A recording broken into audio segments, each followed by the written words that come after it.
The stagecoach had not come on time, and the town of Drywell, Wyoming territory, made no apology for it. Eleanor Marsh stood on the warped boards of the depot platform with her single leather trunk pressed against her ankles like a loyal dog, and she watched the sun crawl higher over the false-fronted buildings until the whole street swam with heat. Dust hung in the air, the way smoke hangs over a battlefield, fine and red and patient, and it settled into the seams of her gray traveling dress, into the lace at her cuffs, into the corners of her eyes, until she stopped trying to blink it away. There was no shade worth the name on that platform, only a sagging awning that had given up its color years ago, and beneath it she stood with her spine straight and her gloves buttoned, sweating through the wool she had thought sensible for travel, and which was now a slow torment that crept down her back and gathered at the bend of her knees. She had come from Baltimore, where the rain washed the streets clean each night, and a woman could walk under elm trees without tasting the ground she walked on, and now she stood in a place that seemed to have been scraped raw by something larger and crueler than weather. The air smelled of horse dung and hot pine, and the sour reek of spilled whiskey drifting from a saloon 2 doors down, and underneath it all there was a smell she could not name, dry and mineral and old, the smell of a land that had never once been gentle. Somewhere a dog barked itself, hoarse against the indifferent sky, and somewhere a hammer struck iron in a slow, uneven rhythm that never seemed to finish anything. She counted the boards beneath her feet to keep her mind from wandering toward the things it wanted to wander toward, and she counted them twice. And the second count came out different from the first, and she understood that even her own arithmetic had gone soft with fear. She was 26 years old and a widow twice over in the eyes of misfortune, though she had buried no husband. She had buried only a father's good name, and a future she had been promised and then quietly robbed of. She had answered an advertisement because answering it was less frightening than the slow starvation waiting for her back east, less frightening than the boarding house landlady's tightening mouth, and the pawnbroker who knew her by sight now and no longer bothered to hide his contempt. A husband. The letter had promised a respectable rancher, of means seeking a wife of good character. She had memorized the words on the long journey west, turning them over like coins she was not certain were real, holding them up to the train window light and the lamp flicker of cheap hotels until the ink had near worn from her thoughts. And even now, standing in the heat with her hope going stale in her chest, she found her lips moving over them once again. Now, the noon hour had come and gone, and no respectable rancher of means had appeared to claim her. Men passed her on the boardwalk and looked her over the way they might appraise a horse with a questionable hoof, lifting their hats, not in courtesy but in a kind of lazy mockery, and one of them, a fat man with a watch chain and a smile like a slammed gate, lingered too long until she fixed her eyes on the middle distance and made herself into a stone. He smelled of bay rum and old sweat, and he said something low that she did not let herself hear, the words sliding past her like water past a rock. And when she gave him nothing back, not a flinch nor a glance, he tired of the game and drifted off toward the saloon. And only then did she let out the breath she had been holding small and careful so he would not see her chest move. Her hands, folded at her waist, did not tremble, though everything inside her trembled like a struck bell going on and on after the blow. She had learned long ago that fear was a thing you swallowed whole and let burn in your belly rather than show on your face. And she had practiced this swallowing through her father's debts and her first betrothed's desertion and the long gray winters that had taken her mother one cough at a time. Sitting at the bedside with a basin and a cloth and a smile, she did not feel. She told herself she was not afraid of this dust-choked town. She told herself the man would come, that the letter had been real, that somewhere out in that lion-colored country, a house was waiting with a roof and a fire and a measure of decency and a kitchen, perhaps, with a stove she could make her own. And as the shadows began to lean eastward and the heat lost only the smallest edge of its fury, she heard the slow clop of an unhurried horse, and she turned, and her carefully arranged expectations broke apart like ice on a spring river. The man who reined up before the depot was not fat, and he wore no watch chain, and there was nothing about him that suggested means in any sense Baltimore would have recognized. He was tall in the saddle, and lean as rawhide left out in the sun, dressed in a faded duster and a hat gone the color of old ash, and his face beneath the brim was burned brown and seamed with lines that had nothing to do with smiling. There was a stillness on him that she had never seen on a city man, the stillness of someone who had learned that wasted motion got a body killed, a quiet that seemed to draw the noise of the street down into itself. He looked at her and she looked at him, and neither of them said a word. For what felt like the length of a sermon, while the dust settled around the horse's legs and the dog 2 streets over, finally fell silent as though even the animal had paused to see what would come of it. "You'd be the woman Cole Renner sent for," he said at last, and his voice came out low and gravelly, like stones turning over in a dry creek bed. It was not a question. Eleanor opened her mouth and found the careful speech she had prepared sitting useless on her tongue, the gracious greeting and the polite inquiry after his health all gone to ash, so she only nodded and was ashamed of the smallness of it. The man's jaw worked once, the muscle there ticking, like the second hand of a clock that had run down. "Cole Renner's dead," he said. "3 weeks now. Fever took him." He let that sit between them, made no move to soften it, offered her no chair though there was none, no water though her lips had cracked, and her tongue had gone thick in her mouth. "I'm his brother, Jacob. The ranch is mine now, and so's whatever debt he ran up sending for you." He pulled a folded paper from inside his coat, creased and stained and soft at the edges from handling, and held it without offering it. She recognized her own hand on the outside of it, the address she had penned in the lamplight of a Baltimore boarding house with the last of her good ink, the loops and tails of it she had practiced as a girl in a copybook in another life entirely. And the sight of her own writing in this rough man's grip made the ground tilt under her feet so that she had to set her heel down hard against the boards to keep from swaying. The husband she had crossed a continent to marry was 3 weeks in the earth, and she had not even known his face. She had known only 6 lines of penmanship and the promise inside them, and now the promise was a handful of soil somewhere she would never find. And the only thing waiting for her now was his brother, who plainly wanted her about as much as he wanted a hailstorm in haying season. She thought of the empty trunk of her purse, of the return fare she did not have and could not raise, of the long road back to a city that had already finished forgetting her and would not so much as turn its head when she came crawling home. She lifted her chin because it was the only thing left in her to lift. "Then I am sorry for your loss," she said, and her voice surprised her by holding steady, by sounding almost kind. "And I find myself with nowhere to go." Jacob Renner studied her a long moment, his gray eyes moving over her the way they had moved over the street, taking inventory, weighing, measuring her against some private scale she could not see the markings on, and something behind them shifted, the smallest flicker. The kind of motion you might miss if you were not a woman who had learned to live by watching men's faces for the warning before the storm, and it was gone before she could name it. "Wagon's broken axle," he said finally, as though continuing an argument they had not begun. "Got the horse. You'll have to ride behind, or walk. It's a day and a half to the place." He said it like a test, like he expected her to weep or rage or demand a hotel that did not exist in a town that had likely never built one. Eleanor looked at the horse, a rangy bay with a wary eye and a notch torn out of one ear, and she looked at her trunk with everything she owned shut up inside it, every garment and keepsake and the few things she had not been able to bear to sell, and she looked at the long, empty road bleeding out of town into a country the color of a lion's hide, and her stomach turned over, slow and cold. She had never sat a horse in her life.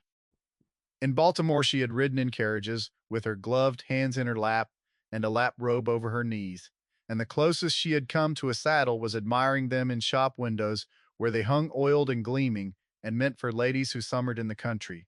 The thought of it terrified her, near as much as the thought of staying, of being left on this platform when the light went and the saloon men came back out into the cool, with their courage poured fresh from a bottle. But she had learned that pride and survival were sometimes the same animal wearing different skins, and she bent and took the handle of her trunk in both hands, as if to show him she would carry it herself the whole day and a half if she had to, that she would not be the thing he had already decided she was. "Then I'll ride," she said, "if you'll help me with what I can't carry." For the first time, Jacob Renner's mouth moved in something that was not quite a frown, a small, unwilling loosening at one corner gone, almost before it came.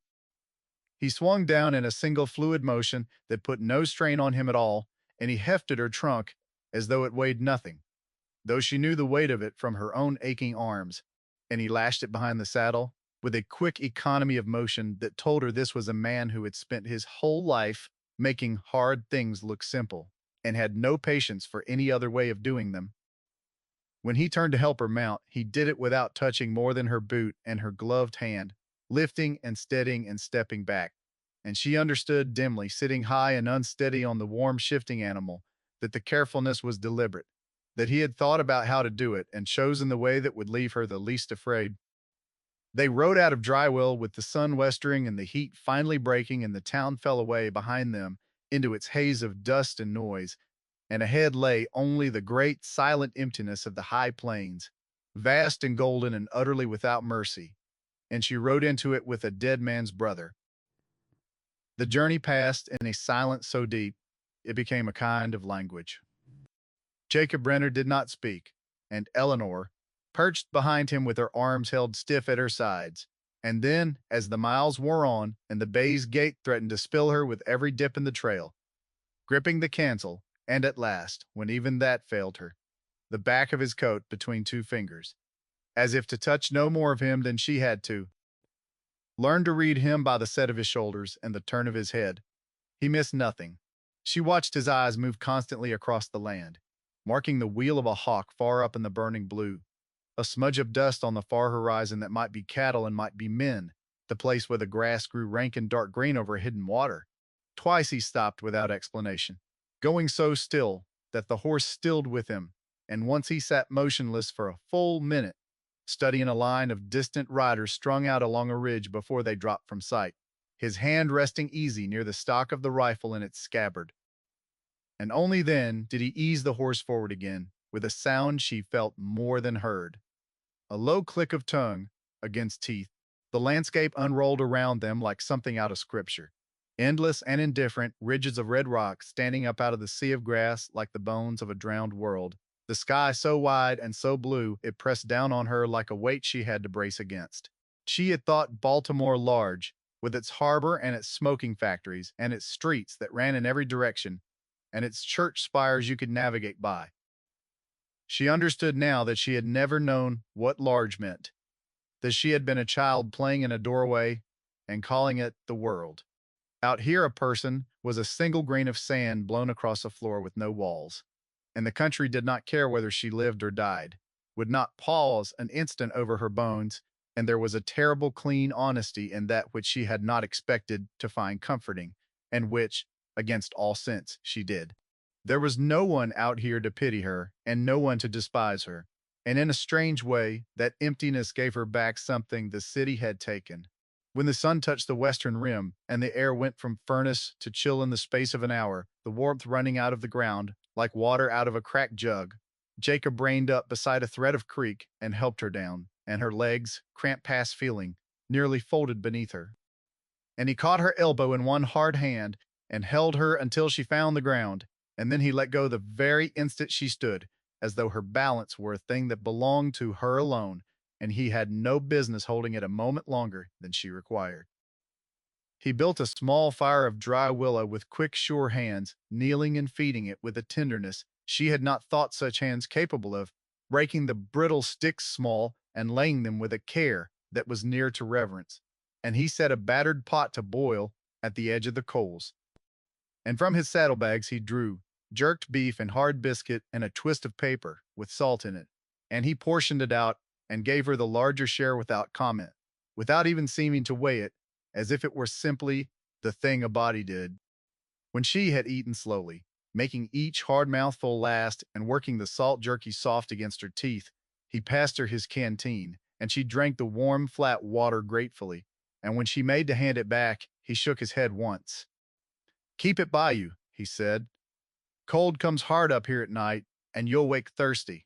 Those were nearly the only words he spoke through that whole long evening, but in the orange light of the fire she watched him unsaddle the bay and rub it down with a twist of dry grass, working along its flanks, and down its legs, murmuring low to the animal in a voice gentler than any he had used with her, a voice with something like affection worn into it, and she found herself oddly stung by it.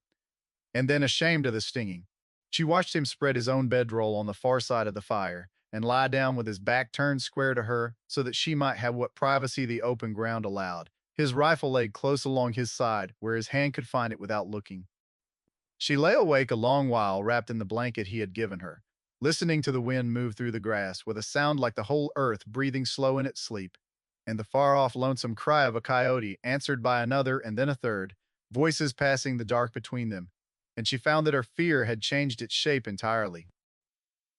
She was not less afraid. The country still frightened her, the size of it and the cold of it, and the closeness of dying that pressed in from every side. But the fear had stopped being of him. He had had every chance. A woman alone in an emptiness where no law and no help could reach for a day and a half in any direction. And he had given her the better portion of the food and his only canteen, and turned his back to let her sleep. She thought of Cole Renner in his grave, a man she would never meet and never marry, who had built a hope she had traveled 1,000 miles to meet, and of this silent brother who had inherited her along with the debt like a strange parcel left at his door, and she wondered what manner of grief had hollowed him out so, what had carved those lines that had nothing to do with smiling, what he had loved and lost, out here in all this beautiful, murdering country. In the gray hour before the sun, he had coffee made before she woke, and she opened her eyes to the smell of it, and to the sight of him crouched at the fire, waiting, patient as the stone ridges, asking nothing of her but that she rise. The homestead, when they reached it the following afternoon with the bay near, spent, and Eleanor so saddle-worn she could scarcely tell where her body ended, sat in a fold of the land beside a willow-lined creek, and her heart sank at the sight of it even as some other part of her stirred at the rough, honest beauty of the place. There was a low cabin of squared logs, gone silver, with weather, a barn larger than the house and better kept, a few outbuildings leaning companionably together like old men sharing a story, a corral where horses stamped and tossed their heads at the strangers, and a milk cow that watched them come with mild brown eyes and went on chewing as though they were the least surprising thing she had seen all day. No fence kept out the great country beyond. The ranch was an island in an ocean of grass, and the nearest neighbor, she would learn in time, was 11 miles distant across ground that could kill you in an afternoon if the weather turned its mind to it. She had imagined, in her foolish Baltimore way, a white house with a porch and roses and lace at the windows, a place a body would be proud to be photographed in front of in her good dress. This was a place built for surviving winters, every line of it bent toward that single grim purpose, not for charming guests or pleasing the eye. And she felt the foolishness of her imaginings settle on her like the dust. Jacob helped her down with the same careful brevity, his hand under her elbow, and gone again before she had quite found her feet. And he carried her trunk, and instead of taking it through the door of the main cabin, he carried it past the house entirely to a small separate building she had not understood was meant for anything. A snug one-room structure of its own, with a little iron stove and a narrow bed already made up, and a single shuttered window. And he set the trunk down inside, and stood in the doorway with his hat held in both hands against his chest, like a man at a graveside. "This was meant for you," he said gruffly, looking not at her but at the floor, at the wall, at anything but her face. "Cole built it last summer. Figured a woman want her own door till things were settled proper between you." He showed her, with an awkward jerk of his chin toward it, that there was a stout bar she could drop across the door from the inside, freshly hewn and fitted, the new wood pale against the old. "Yea, bar that of a night," he said. "Nobody comes through it. Lesson, you say?" "Not me, nor any man." And then he set his hat back on and was gone, his boot steps fading toward the barn, and she stood alone in the small, clean room a dead man had built with his own hands for a marriage that would never come to pass, looking at the bed he had thought to make up and the stove he had thought to set. And she pressed her hand to her mouth and felt the whole weight of the journey settle on her at once, all 1,000 miles of it, and she did not, by main force of will, let herself weep. The days fell into a rhythm of silence and provision, and the rhythm steadied her the way a steady hand steadies a frightened horse. Each dawn, she woke to find things left for her on the flat stone outside her door. A tin pail of milk, still warm from the cow and beaded with cold dew. A clutch of brown eggs nested in straw. Once a fistful of wild plums with the bloom still on them, that he must have ridden a good way out of his road to gather, and that she ate one by one sitting in her doorway with the juice on her fingers. He never knocked, never lingered, never asked for thanks, nor seemed to want any, and she came to understand that the leaving of things was the only language of kindness he had left in him. She watched him from her window in the long slanting light of morning and evening, and her watching changed by slow degrees from weariness into something nearer to study, the way you might study a man you meant to understand rather than a man you meant to escape. She saw how he gentled a half-broke colt with a patience that seemed to have no bottom to it, never raising hand nor voice, standing quiet in the dust by the hour, until the trembling animal stopped seeing an enemy and at last pressed its soft nose into his chest, and she saw how he stood a moment, then with his eyes shut, as though the small surrender had cost him something, or given him something he could not afford to show. She saw him stand sometimes at the edge of the creek, among the willows, with his hat in his hand and his head bowed, and she came to understand he was visiting something there, that the bowed head meant more than rest.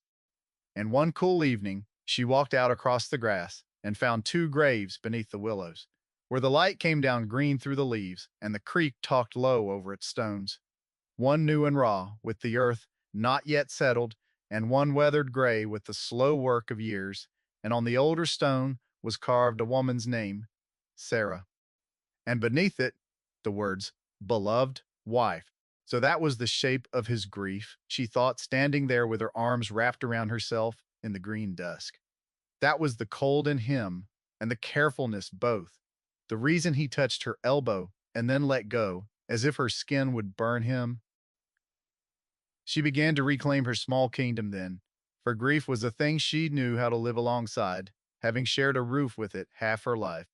She scrubbed the floor of her cabin until the wood glowed pale. She beat the dust from the quilt and mended its worn seams with small, even stitches. She washed the single window until the morning came clean through it without a smear. But, and at last she knelt and unwrapped from the very bottom of her trunk the thing she had carried across a continent and shown to no living soul. Her mother's set of cook's knives in their oiled cloth roll, each one honed and dark with use, and the leather book of receipts, written in 3 generations of women's hands, the ink faded to brown, the pages soft as cloth from handling. She had been a cook once, the best in a great house full of servants, before the house was sold out from under them and the family scattered like chaff. It was the one thing in all the wide world she knew, without doubt, that she did well, and she held the knives a long moment in her 2 hands before she rose. The winter came down on them like a judgment, sudden and total, a blizzard that howled out of the north and turned the whole world to a roaring white blindness in the space of an afternoon. Eleanor was in the main cabin when it broke, for the day before Jacob had done a thing she had not expected and could scarcely credit afterward. He had come to her door in the failing light and held out the folded, stained paper that was her contract of marriage and the bill of debt that came tangled up with it. And without a single word, he had crossed to her little stove and opened the door of it and fed them both into the flame. "You're not property," he had said, watching the paper curl and blacken and lift and flake, except the pipe. "Never were. Whatever my brother thought he was buying, he was wrong, and the debt dies with him. You're free to go come spring, and I'll see you to the railroad myself and pay your fare out of my own pocket." He had paused, his jaw working the way it did when words came hard and slow to him, dragged up from some deep, stony place. "But winter's death out here, plain and simple. A body don't travel it and live. Stay till the thaw, eat at my table, take the warm. Then choose, with your own free will, and I'll abide whatever you choose." She had chosen that very night to cook him a supper, the first real meal that cabin had seen in 3 long years, and she had taken her knives from their roll and her book from its wrapping and worked at his cold stove until it glowed and the small windows ran with steam, a stew rich and dark with sage and wild onion and the last of the autumn root, vegetables from the cellar, biscuits that rose golden and light as anything Baltimore ever set on a fine cloth. and she had watched a man who had plainly forgotten what comfort tasted like eat 3 helpings in a kind of stunned silence, slowing each time as though he feared the bottom of the pot, as though to finish it would be to wake from a thing he did not wish to wake from. They were still finishing it, the wind beginning to talk under the eaves and worry at the door, when the storm hit the cabin full force and shook it on its sills like a fist. And in the howling dark, over the shriek and moan of it, came another sound that froze them both, with their spoons halfway raised, the flat report of a rifle, muffled by snow, and then a man's voice bellowing something through the gale, and then the splintering crash of someone throwing his shoulder against the barred door of the main house. They were railroad men, 3 of them, driven to the only light in 40 miles by the same blizzard that had trapped them all, and they had recognized the Renner brand burned into the corral rails and remembered that Cole Renner had died, still owing the line money the company would never see. And they had come, blizzard or no, drink brave and desperate, to take what they could carry off and burn the rest for spite.